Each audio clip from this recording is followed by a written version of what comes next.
I did take in those messages, so I wasn't immune, to white supremacy. After a while, you just begin to believe it. Like, maybe I'm not attractive. Maybe I am ugly. There was a lot of self-hate for me, hating my dark skin, to the point where I started bleaching my skin. Really? Yeah. So I did it in, I want to say about freshman and sophomore year for like a year, maybe about a year or two, thinking that, man, light equals pretty. Like, in my own mind, I will be prettier if I am lighter. Sadly, it was a common, very practice, very common among that West blew me Africans. away when I listened to that episode. On Truth Table. You said something like over 70% of African women bleach their skin with very disastrous health consequences. Yes. You go to the beauty supply, you'll see those lightning products right here in Philly.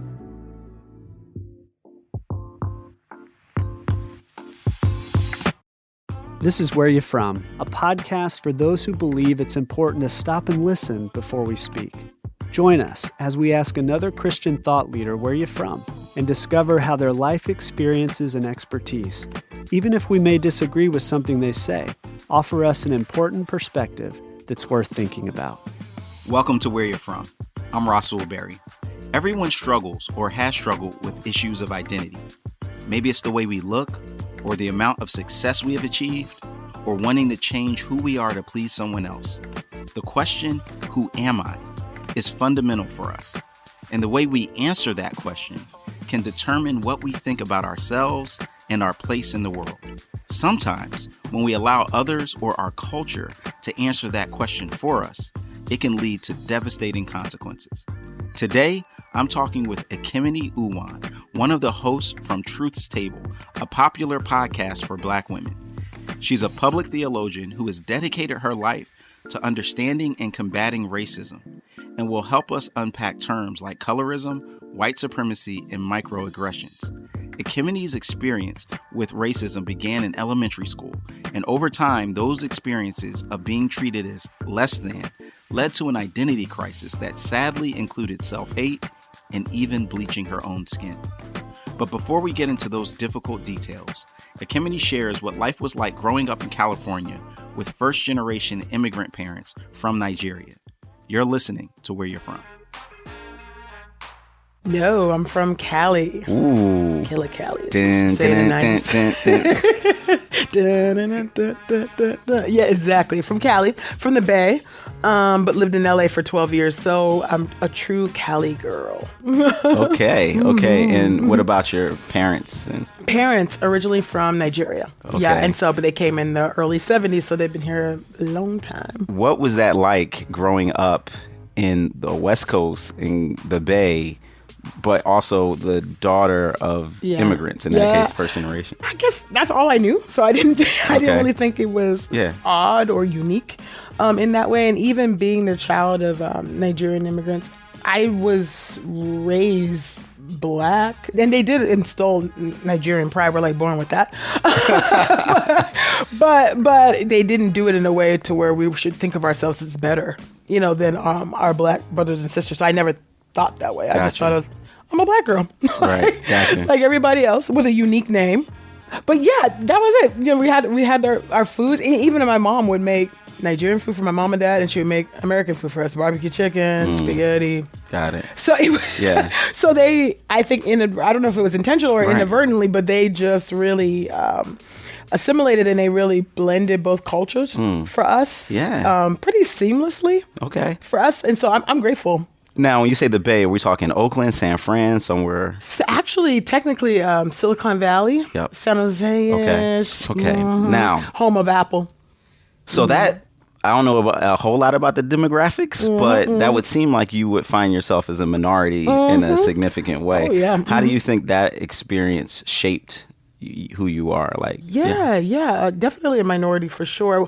The Bay Area is diverse in some ways and in some ways not, so we grew up in Silicon Valley in schools that were predominantly white, then probably Asian, and then Hispanic, and then Black, right? There weren't tons, of Black people.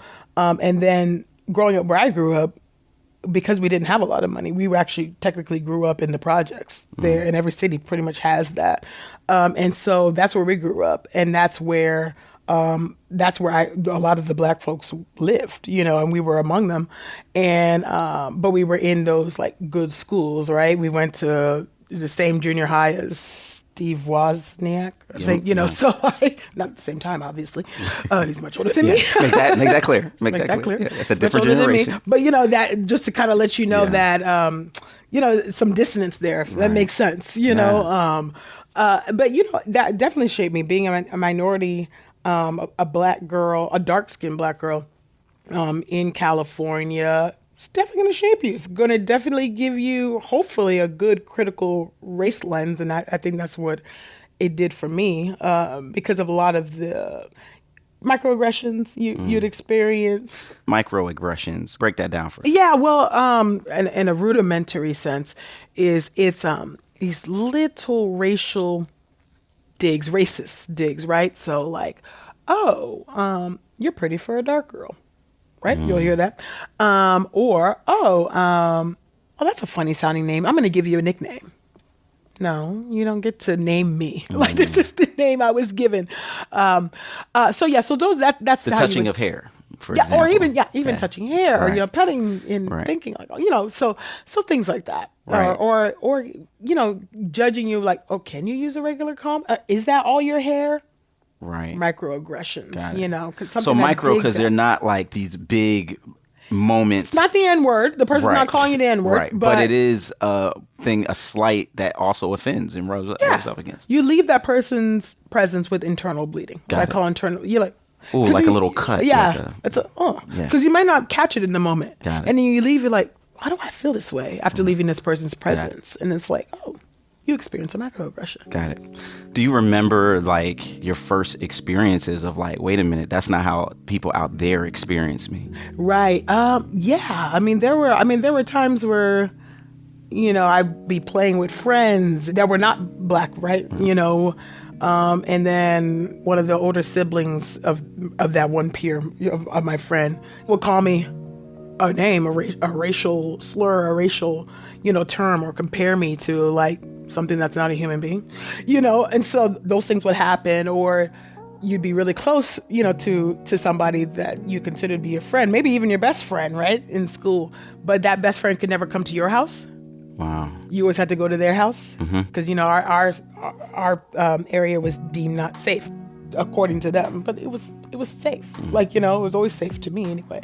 So, things like that you would notice. It's like, if I'm going to hang out with this person, how come I have to go to their house, but they can never come to mine? They're never willing to come, or they're never willing to sleep over, right? So you notice those things. Do you remember how you felt about that? At elementary school, that's a very young age to be confronted with racism. Like, how did that? Oh, yeah, it was obviously demoralizing, hurtful, feelings of like maybe some worthlessness.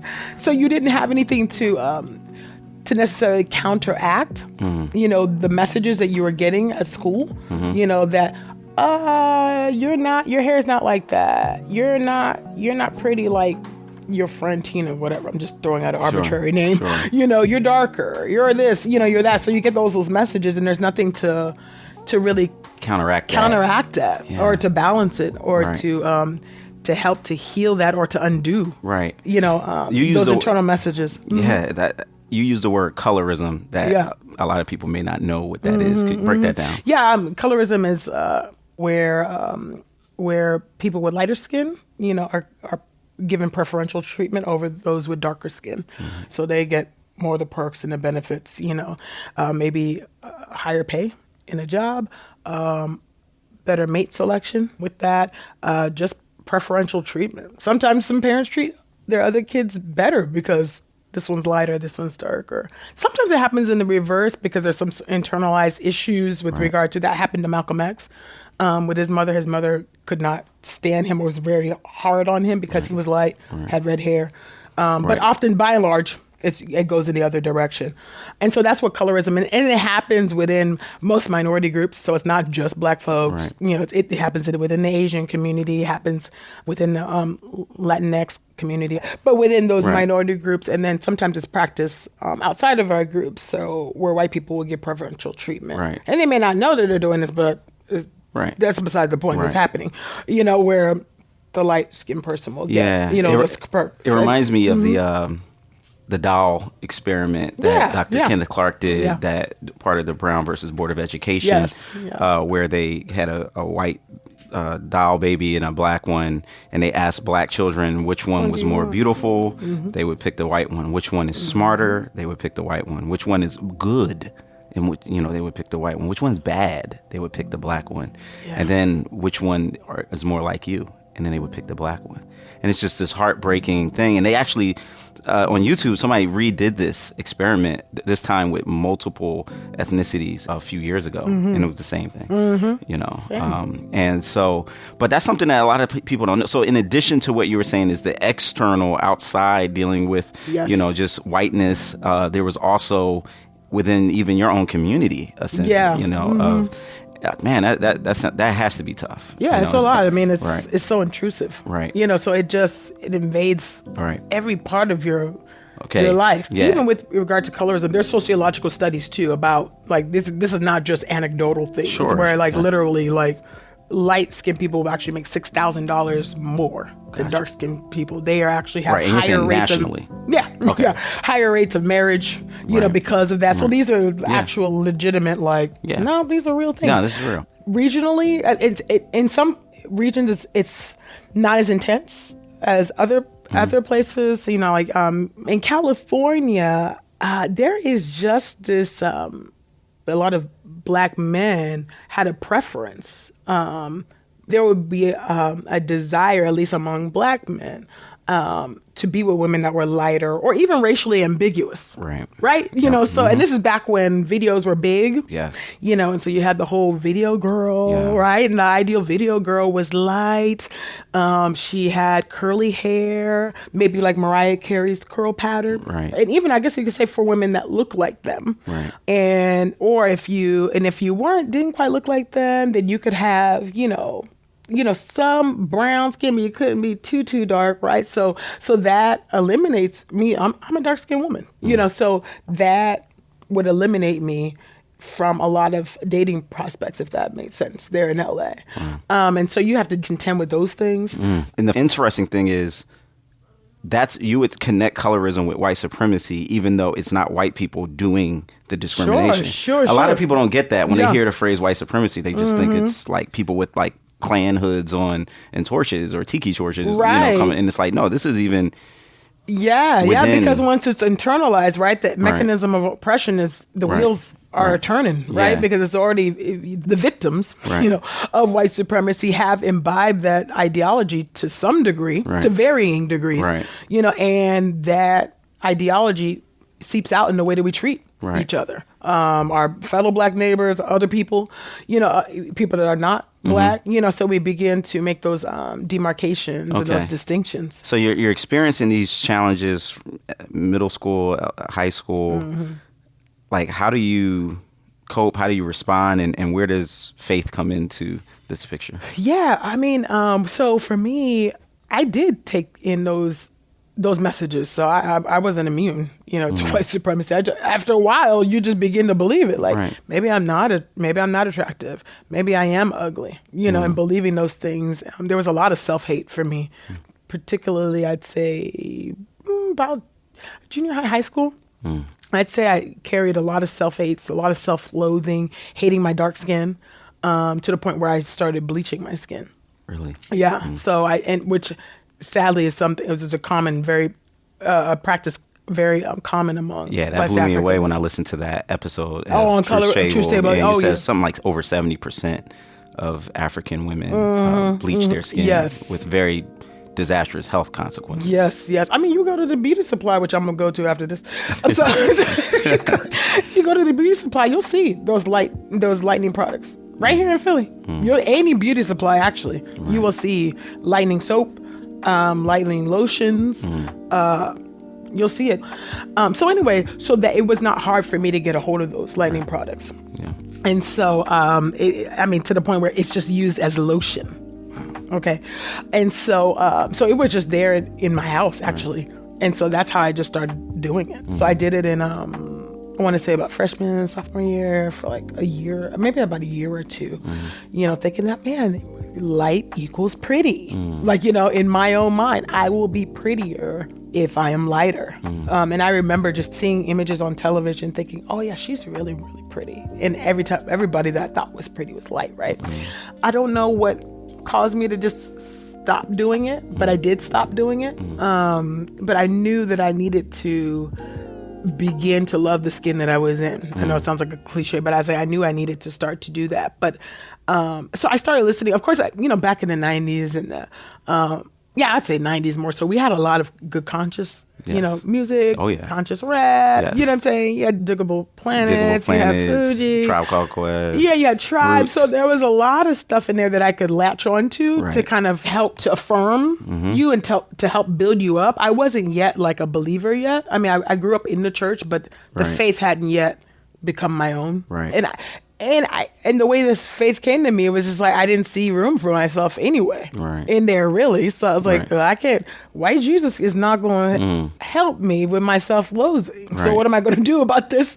And then when I came to faith, I really had to begin to give this to the Lord, and I came to faith in senior year in college. So.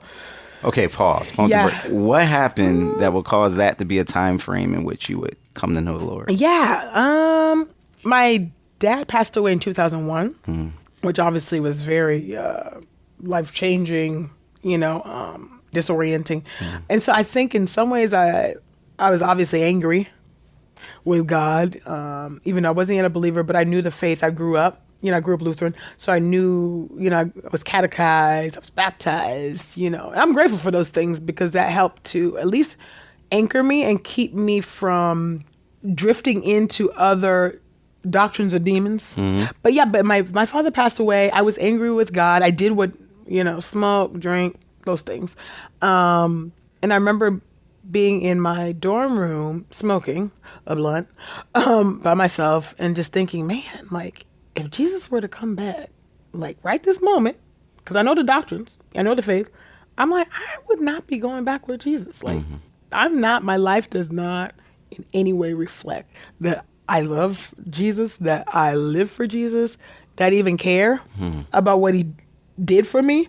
And that was really scary to me. And so I remember it had to be a Saturday night because the next day I went to a church, Black Baptist Pentecostal Egalitarian Church, and heard the gospel. It felt like for the first time, obviously it wasn't the first time I heard the gospel, but it felt like it was the first time I heard it.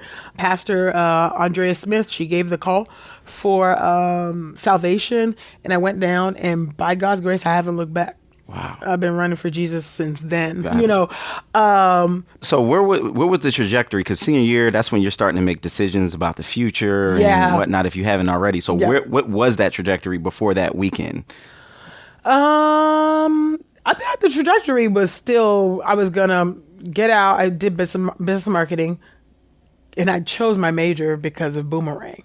The movie. That's how I chose my major. The classic. I told you I have a very black childhood. Yo, so that's in the canon. That matters. That's why. That's why I say representation actually does matter. Yo. So I literally chose my college major based off of Boomerang. Wow. I was like, oh, they were marketing executives. They had money. I grew up. I didn't have money. Okay. I want money. So is that not to worship it, but I was like, I want money. I don't want us to be struggling like we've always been struggling.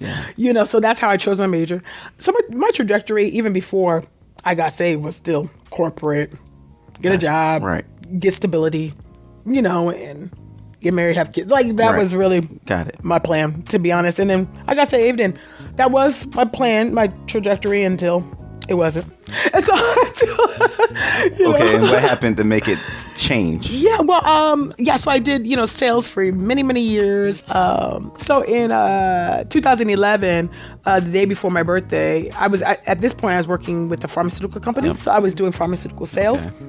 And with that job, it's a cushy job. You get a car, you get a gas card, literally. So you just swipe the card Your gas is paid for. Everything is paid for, right? Company credit card, all these things. They call it the golden handcuffs because nobody leaves this job, because it's too good. And day before my birthday, they got rid of our whole sales team. Wow. Including my boss. And so it was very traumatic. Wow. Very, very traumatic. Because you're like, what's happening? What? What's going on? At that time, people were like, oh, the devil. I was like, this ain't the devil. This is God. And I need to know what is going on. So I was praying, asking the Lord, what's going on? What is the deal? And I just sensed that the Lord was saying ministry. And I'm like, okay. I was like, if that's the case, then maybe I need to go to seminary. And so I ended up, going to an open house, in Philly, and sensing like that was where the Lord was leading me. And so that's what I did. So I moved to Philly to go to seminary in 2012. From LA to Philadelphia. Yeah. Across the country to go to a seminary. Yep. That I never heard of. Wow. Never heard of, didn't know anything about it at all. That's big. That's a huge life shift. Oh, my whole life changed. Yeah, I didn't know anything about it. I just was like, okay, this is where the Lord is leading me, then that's where I'm going to go. So sold the condo, sold everything. It was tough. It was traumatic. I mean, because I was so attached to LA, I always thought I'd live there. Like, I never wanted to leave LA. Right. I had family. I had friends there who had really become family. My godchildren were there. Everything that I wanted, for the most part, was there, and so it was, again, that was a traumatic, like, nobody really talks about the trauma of following God. It's very traumatic, actually, because when God takes you into the pit and leaves you there for a minute, yes, like, he's there with you, but you can't hear him, you can't see him, and you can't feel him. That's traumatic. When we come back, Ekemini Uwan will share how God never really took her out of tense situations, but led her to seminary and a career that has been anything but easy. You're listening to Where You're From. If you're enjoying Where You're From, would you take a moment to write a quick review and give us some stars? Podcast platforms like iTunes and Google promote highly rated shows. So a one-sentence review of what this episode or show means to you and a quick 5-star rating will help these important stories reach more people. Thank you for your help, and keep listening for more of Where You're From. Around this time each year, Christianity Today publishes its annual book awards, and the list for this year is pretty incredible. From history and biography to biblical studies and even children's books, we love spotlighting great reads that challenge our faith and broaden our perspectives. This year, we're excited to gift the winning book from each of our 15 categories to 10 individuals. That means 10 of our CT readers and listeners will receive a bundle of 15 books to kickstart their new year. To explore the list of winning titles and participate in the giveaway, visit morect.com/book awards. Don't forget to spread the word to your friends and family about this amazing giveaway. But hurry, the giveaway ends January 31st. Hey everyone, my name is Mary Jo Clark, and I'm one of the producers for Where You From. Before we return to our conversation with Ekemini Uwan, I wanted to share a quick teaser from our returning guest, Lecrae. This is Where You From. It's so wild because people from the outside looking in, when all of the racial tension was happening in America, continues to happen in America, people were like, yo, why are all the Christian rappers tripping? What they weren't realizing is that we're a community and we're a family and we're all experiencing the same collective trauma together. Sometimes it's not even a sense of, I told him I was gonna do this and I told him I was gonna, it's like we're just moving out of what we feel called to do. And I think it gave me more courage to be very bold and to go against the grain because I wasn't the only one. I was taking a lot of the public beating and losing money and all of those particular things. But I knew at home my friends were grieved, were traumatized, were contemplating quitting their jobs, were struggling with their churches. And it was a world that was happening all around me. My music was just cathartic for everyone. It wasn't like this is just something Lecrae's dealing with. It was like, no, this is what the community is dealing with.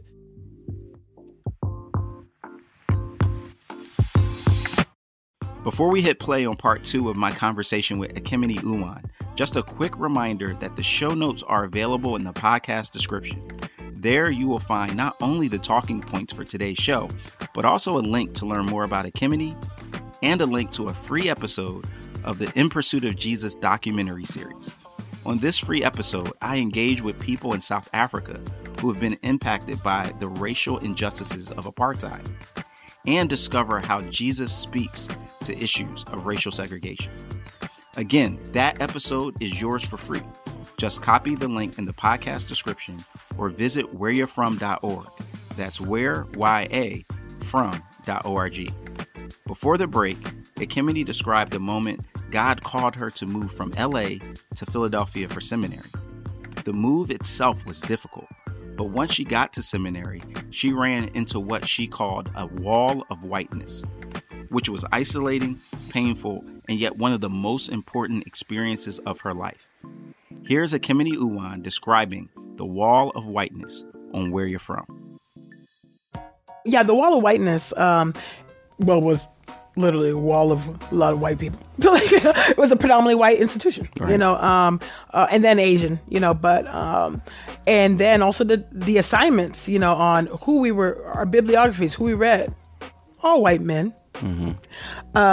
to down to the lessons and ideologies that would be taught in class, right? Like I mentioned the benevolent slave masters, and which that came out of the Asian professors, right? And then of course the revisionist history, just with the church history, whitewashing, Right. African theologians. So yeah, wall of whiteness, like in just about every direction. Right. So it's not just even the percentage of people who were white, but also the kind of ideology, the perspective, kind of the lack of awareness of the dominance of this culture and all the assumptions that come with it. Yeah, it was very traumatic. Like talking about how, there were benevolent slave masters and, and me having to legitimately take on my professors on my own, like confronting them in front of everybody, because that's very dangerous. That's white supremacist ideology. I can't let that go. No, we were not better off enslaved. No, there were not benevolent slave masters. No, we should condemn all of it. And so there were things like that I'd have to endure. Yet you endured. Oh yeah, and not because I was at the graduation, so I saw you. By the grace of God, I made it. How did you do that, and what did you learn? Why did you stay? Well, I made the only way I made it through was because I knew the Lord had called me there. Okay, that was it. That was the only way I knew. Like, what I'm saying? This was not something that I made up. It was something that was confirmed by my mentor and other people. Like, it seemed like the Lord was going in this direction with my life. And so I was able to endure because I knew the Lord. I knew. Right. Like he called me here because I surely didn't choose this. Right. I know the devil shown up wasn't his bright idea for me to go. Like there's something that like he's not going to suggest that. And so I've set my face like flint, honestly. Got an award, green. Yeah, apologetics and things, Award for apologetics. Yeah, so I did do well there by the grace of God. You slayed. But it was tough. But I left with a lot of sociological scars. So sociologically, I got out by the skin of my teeth. Academically, no. But there was a lot of work I had to do. And so, all right, so you graduate, with distinction, and then what's next? Yeah, I graduate. The seminary is happy. I'm happy. I'm like, okay, this is done because it's 4 years, 4-year program. Take the meat, spit out the bones, and move on. I'm thinking new chapter. Surely I'll get a job So I think I was like, let me go back to what I know. I was like, so maybe pharma, or maybe sales in some regard, because that's what I did before. Because I got to pay off the student loans, right? Because I incurred loan debt because of seminary. Right. So I'm thinking that a job will await me at some point. Now, in the midst of my time there, what I started to do was gear a lot of my papers and my writings, really in anti-racism, work. And so trying to combat the white supremacy that was so steeped in the institution there. So I was working as an admissions counselor there, that's not like a lot, but paying rent, things like that. And graduating, that job's going to be done. So I applied, never got callbacks for jobs. And so I'm like, okay, God, what are we doing? Because, when you graduate, and I incurred a lot of trauma, so you graduate and you think, okay, surely a job's going to be waiting for me. Something's going to happen. And that never came, so I would get some speaking gigs and things like that. And I'm just like, is this what we're going to do? Like, I'm just going to be an itinerant speaker, and whatever else that comes with that. 2017, very depressed about just like, what's happening? Like, I don't understand what's happening. Like, I'm like in abject poverty, to be quite honest. I'm like, what's happening? I don't understand. What are we doing, God? Like, I don't know. So 2017 was really, really hard, and so, and I guess you could say my visibility, I think, was going up because I had been on Lecrae's album. Yep. So, and I was grateful for the opportunity, but there was real struggles. Like, you know what I'm saying? Like, because I didn't choose this life, to be honest. Really, it was chosen for me. I really always wanted to just live a really quiet, simple life, to be honest. Like I said, be in my local church, do discipleship, have a job, get married, have kids, the end. Serve the Lord until he calls me home or until he comes back, or either one. The end. Like, and that's just not what happens. So I know people seek after these things, or maybe even covet what I do, but I'm like, y'all, ain't nothing glamorous about what I do. Like, you know what I'm saying? Like, it's hard. Like, you know what I'm saying? And I have to say hard things. Yes. So 2017, Truth Table coming around was a lifeline for me, to be honest. I'm a reluctant entrepreneur. I wasn't really like, let me start a podcast. Actually, the podcast producer, Bo York, for Pass the Mic, came to me at a conference and said, hey, you should do a podcast. And I was like, nah, I'm not interested in just talking, and having my own podcast. I just don't want, I just don't want to be self-centered or just have the complete focus on me. I just don't want to do that. And he's like, okay, what about you, Michelle and Christina, doing podcasts together? I was like, that can work. I was like, we have a group chat, we talk like every day. Like, okay. I was like, I don't know much about podcasting. I didn't really listen to podcasts. Right. So, I was like, okay, let's try it out. Yeah. So you do the podcast. Are you prepared for? Or did you anticipate the nerve that it struck and the reaction that it got? I didn't really anticipate that it would be such a big deal in people's lives. I thought it would matter, but I didn't think it would matter as much as it does to people. Where people really do actually care what we have to say about things, or they really want to know, what does Truth Table have to say about this? I wonder what they think about what they gotta say about even this movie. Like, so I wasn't prepared for that. And then, of course, the flip side to that is the controversies that come, because of the subject matter. So I think we all take with great gravity and seriousness what we do at Truth Table. It's not a game. Right. I think we see it more than just a podcast. It's a ministry. Yes. And I approach it, and I believe the other women approach it with that same gravity and seriousness. I mean, I know for me personally, listening, it's this rare opportunity that I get to be like, wow, here are these women who are solid in their faith, who are insightful in their perspectives on culture, and who are unapologetic, which is in its way an apologetic, right? Yes, all of those things bring together. Yes.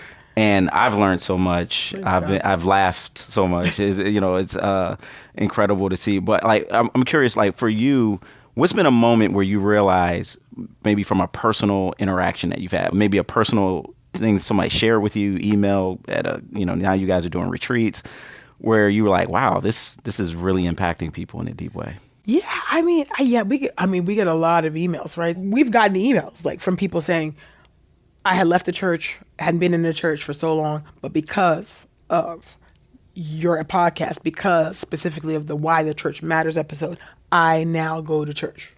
I've joined a local church. That's huge. Like, you know what I'm saying? Yeah. Like, that is so meaningful and so big. Or God's used your podcast to revive my faith. Wow. Or I did things like that's huge. Beyond identity things.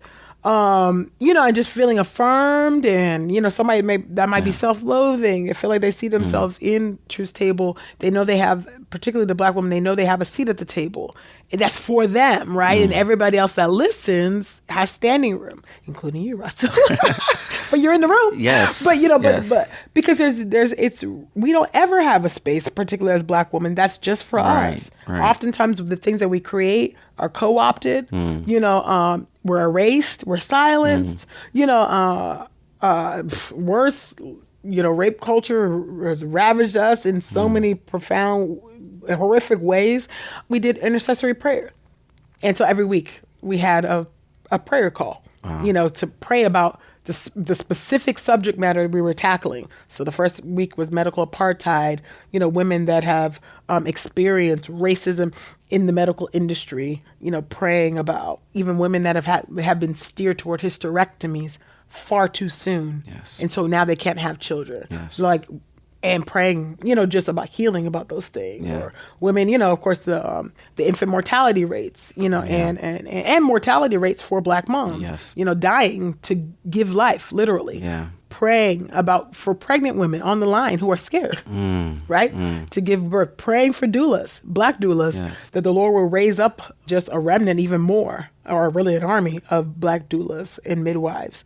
And we call ourselves Midwives in Culture for Grace and Truth, So these things, so we try to figure out ways that we can shore them up and shore ourselves up too.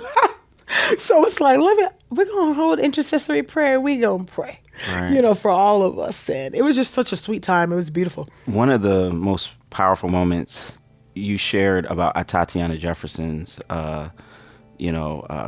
death, being killed by a police officer when her neighbor was concerned about her well-being. And I remember you weeping, and it was it was this moment that jarred me into being present in that moment, because it's so easy with this just constant stream of the news cycle to just become a little bit detached. And I think that moment of listening to how deeply impacted you were by it caused me to stop and realize I need to pray for her family. I need to be there and just lament like that. There was nothing I could do, but it was a gift to invite me into that. Why do you think that impacted you so much?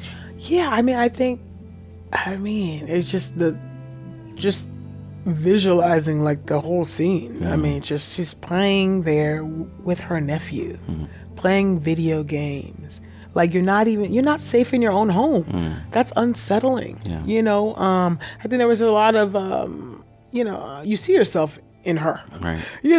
She's a single Black woman and a Black aunt. We know Black aunties matter. Yes. And I'm a Black aunt. I'm a single Black woman. That could have happened to me. That's really scary. Yeah. The whole circumstance is just so jarring, and so it was just, my soul really cried out, because of that. Right. And then we don't weep over Black women the way that we ought to. And to know that the neighbor really cared about the well-being of this woman and called the non-emergency line for a wellness check. Like, how come our doors open at 2 whatever time in the morning it was? And he didn't know. So it's heartbreaking on so many levels. Yeah. And so it reminded me of the importance that we have of just sitting with those things and not just moving on. Yeah.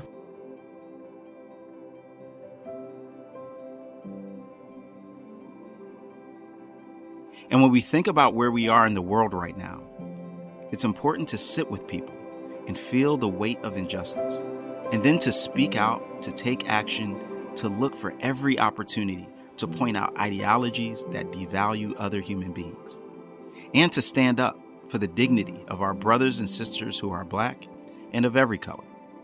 You're listening to Where You're From.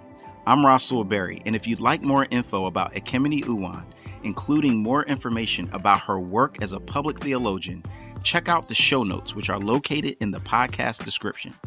I'm Rasool Berry, reminding you that it's not just about where you're at, it's also about where you're from. This show was produced by Ryan Clevenger, Mary Jo Clark, Daniel Ryan Day, and Jade Gustafson, and was engineered by Gabrielle Bauer and Kevin Burgess.